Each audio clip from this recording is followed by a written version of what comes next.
to the Jacqueline Renee Show. I am your host, Jacqueline. Today I am going to talk to you about how to combat burnout. Let me just say this. You were never called to die while serving. Let me just teach you and help you to understand how burnout can happen and how you can overcome it. I'm going to read some inserts of a book that I actually wrote along with several other women. And in my chapter, it is called The Purpose of My Burnout. The name of the book, for those who want to get it on Amazon, is From Pain to Purpose, Women of Resilience. In my chapter, I talked about the burnout that I experienced and how to combat that burnout. So let's look at some of what I said in this chapter.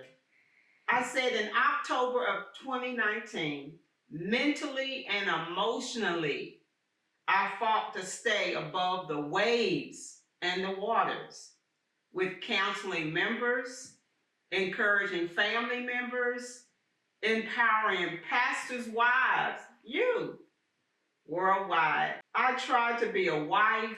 I tried to be a mother. I tried to keep my 9-to-5 job. And let me tell you something. That was so difficult for me.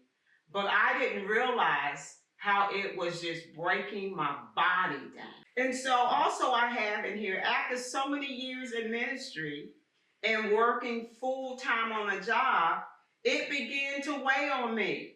Now let me just say this. I was doing Leading Ladies of Integrity. I was doing In His Presence Praise and Worship Temple. I was being there for different pastors' wives. I was counseling members and so many other things. And I didn't realize that I was on the verge of a burnout and didn't know it. My God, I began to feel that I can't continue pushing and ignoring my body. My body was speaking to me, but guess what? Some of you are ignoring that too. Your body is speaking to you. If you're always tired, you're irritable, you're frustrated, you just can't get yourself together, you need to pull back because that's a sure sign you on your way to burn out. I also have in this book, I told myself I better stop and I better slow down. Within months of thinking I needed to slow down, I just didn't slow down.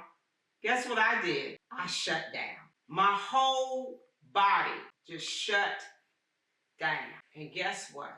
I could do nothing about it. Nothing. I stayed in the bed for weeks at a time. I couldn't sleep at night. I couldn't even gather my thoughts because it was just so much pressure on me. And my body began to just revert instead of begin to heal. I began to have high blood pressure. I began to have problems with my blood sugar. All of these things are the major causes of burnout. And so you know what I did? I went to my doctor, and my doctor really couldn't tell me anything. There was nothing really major going on within my body, so I had to realize that, okay, if there's nothing major going on in my body, it has to be stress. Stress is the main thing that causes burnout. You know, some of you are working full-time now, pastor's wife, and guess what? It's too much for you. Some of you have even called me and said, I'm burnt out, I can't go no longer, I need to take care of myself. I'm telling you, yes, that's what you need to do. Let me read some more in the inserts of this book. Living in overload, always putting others before your needs, can cause spiritual, physical, and emotional exhaustion. I would like to share how you can reboot, how you can readjust, and set boundaries to live a better life and make sure that your life is balanced. You probably asking me, Jacqueline Renee, what is burnout? Let me just tell you, that's a great question. It is unregulated stress. Say that with me. Unregulated stress. Burnout often occurs when passionate and committed people become deeply disillusioned in ministry, the marketplace or your career, your marriage, or your life from which they have previously consumed much of their identity and meaning. I know that's a lot for you to hear. But ministry successes can create stress just as fast as ministry failures can contribute to burnout. Let's talk about how burnout actually begins. First, your body is very stressed out. Then it starts affecting your adrenaline glands. I know some people are like, what is adrenaline glands? It's those two little things above your kidneys that helps you with the fight, flight, or freeze response from stress. And so the adrenaline basically helps you to have energy. It helps you to get up in the morning. It helps you to basically go throughout the day without needing to take a nap and different things like that. But if you find yourself that you're needing a nap all the time, then there's some things going on with your adrenaline gland. And so in my book, I actually wrote a book because I was like, I need some answers concerning me not having to burn out again. And so my book is called Being Healthy to Live, Healthy Hacks to a Happy Life. And you can actually get this on www.purposepusherinspire.com. I am just super excited about this book because it will help you to understand about adrenaline fatigue, burnout, stress, what I need to do to combat it, what I need to do to not go into that danger zone. Let me tell you something. There is a danger zone that you can get into with adrenaline fatigue.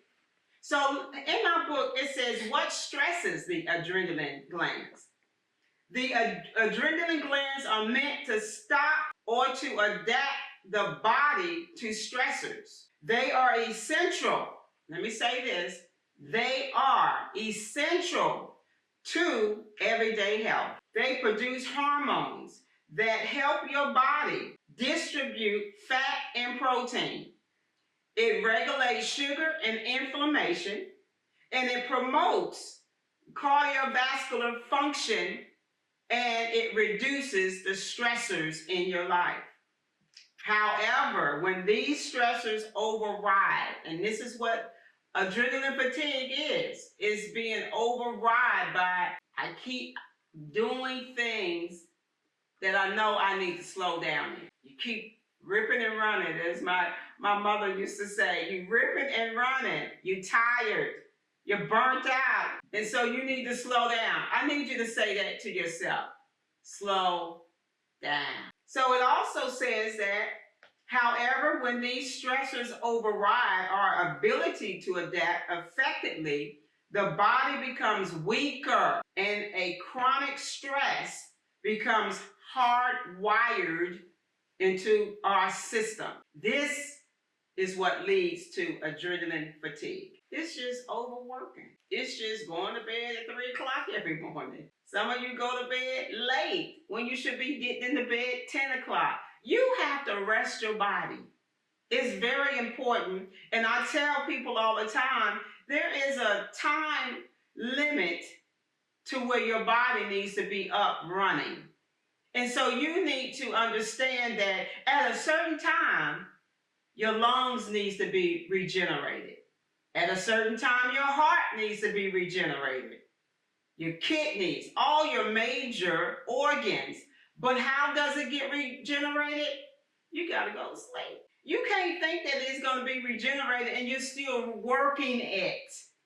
So you have to go to sleep. in order for it to be regenerated. The adrenaline glands are no larger, as I said earlier, than the size of a walnut. They can be overstressed by different chronic lifestyles, factors including the following: blood sugar imbalance, gut inflammation, food sensitivity, nutritional deficiencies, any type of infections, yeast infections, viral infections, bacterial infections, an overload of environmental toxins, pesticides, heavy metals, pollutants, pollen. We all are going through this pollen that's high in the air now. Also, physical trauma causes adrenaline fatigue, mental and emotional stress, as well as bad posture and anything that damages your spine or your joints. So let me just say this. There are phases of adrenaline fatigue that you got to be aware of. I hope I'm giving you some information so you can begin to pull back and understand that my body, my emotions, my spirit, all of these things have to be regenerated. So the phases, real quick, I want to give them to you. The first phase is called the alarm reaction. Somebody say that with me. Alarm reaction. So it's like alarms is going to ring in your mind or in your spirit, letting you know, okay, I need to pull back. If you continue to push past the alarm, guess what? You're on your way to burnout. This is a healthy survival-based response that everyone encounters throughout a typical day. You know when your body is tired. You know when you're pushing too much. You know when you need to go to bed at night. Your body is the alarm system. It tells you to do that. The second phase is resilience stage. This is when the body adapts to prolonged stress. Let me tell you about the third and final phase of adrenaline fatigue. Now you're exhausted. You know how you don't feel like getting out of bed and you're like, oh my God, why am I tired when I had 8 hours of sleep? That's the exhaustion phase. This is when the adrenalines are so exhausted that they're unable now to adapt to your stress. Because you didn't push past everything. The alarm went off, but you didn't care about the alarm. You just kept on going. And so here it says the body is unable to produce accurate energy. And fatigue, aging, breakdown of the body's protective barriers, which is your skin, your blood-brain barrier, and then your gut barrier. You know why you're having problems with your gut? It's because you're stressed out. And also it says these are the hallmarks of this particular state. Let me just give you real quick the symptoms of adrenaline fatigue. You're always craving salt. You gotta have that popcorn. You gotta have them potato chips. You want salty things. That's a sign. You're overly emotional, sensitive. Anything somebody say to you, you're crying and you don't know why. Oh my God, that's a sign. You're over the edge. You've been pushed over the edge. Brain fog. Let me just say this. Brain fog comes to a lot of pastors' wives, especially if you're going through menopause. Brain fog, you can't see clear, you're just pushing your way through. That is a sign too that you may be on the verge of burnout, that you are in the state of adrenaline fatigue, and you, pastor's wife, you need to do something about that. Another one is weight gain. We always think, weight gain is something that, menopause is allowing to happen. We say that. I must be in menopause because I can't lose this weight. Y'all know how y'all do. Sometimes it is the menopause, but sometimes it's that adrenaline because it's not working properly. Another thing is trouble sleeping. We talk about that. I had trouble sleeping about 6 years ago. 3 months straight, I could not sleep. 2 hours a night. I was so exhausted. That's because I was on burnout and didn't know it. Anxiety is another one. You always have anxiety. That's because you've been pushed and pushed and pushed and pushed, and you never took time out for yourself. Another one is morning fatigue. I talked about this earlier. Morning fatigue. You're always tired when you get out the bed. You got to go get that coffee. Why you got to go get that coffee every morning? Another thing is lighthead. Lighthead. Every time you stand up, it's like you're kind of dizzy or lightheadedness. That may be a sign too that something is off. And the last one, you're irritable. You have no patience for nobody. You want to shut everybody down. You want to go into your little quiet spot because you don't want to be bothered with nobody. Sometimes it's not, that you just want to be alone, or you a loner, as you say, pastor's wife, because many of you are. But sometimes it may be because you have gotten to the point where you're burning out. All of these things happened to me. I got frustrated. Glory. I got irritated. My church will tell you, I was a hot mess, but I didn't understand what was going on. I didn't want to pray for nobody. I didn't want to prophesy to nobody. I didn't want to be around. I didn't even want to come to church. Did I tell y'all that? I didn't even want to come to church because I didn't know what I was feeling in my emotions. I didn't know what I was feeling in my body or even in my spirit. I felt like I couldn't get out of it. I felt depressed. Oh my God. Anxiety every morning. All of these things. Nobody told me that it was burnout. But I'm telling you on today, if you are experiencing these signs, these symptoms, I want you to slow down. I want you to shut down before it shuts you down. I want you to go on a trip. I want you to get a massage. I want you to spend time with yourself and ask God to show you areas that you need to eliminate. I understand you probably gotta work. I understand you gotta be there for your husband concerning the ministry. But ask him, can I take some time off? Because if you don't, you're going to have to, like I did. I was on sabbatical for 2 years. It took me 2 years to recover. I know many of you heard my story. 2 years to really recover, to get back in the game. But guess what? If I would have heard the alarm the first time and not wait till I got to exhaustion, I believe I would have stayed in the game. But I didn't know how to get out of the game. So I'm telling you now, pastor's wife, slow down, or it's going to slow you down and shut you down. So pull back, get some me time. Put it on your schedule, me time, and allow God to refresh you in every area that you need to be refreshed into. My God, because God wants to heal. He wants to help you through this, whatever you may be experiencing right now. And so I just wanted to encourage you on today on this podcast, how to combat burnout before it combats you. God bless you.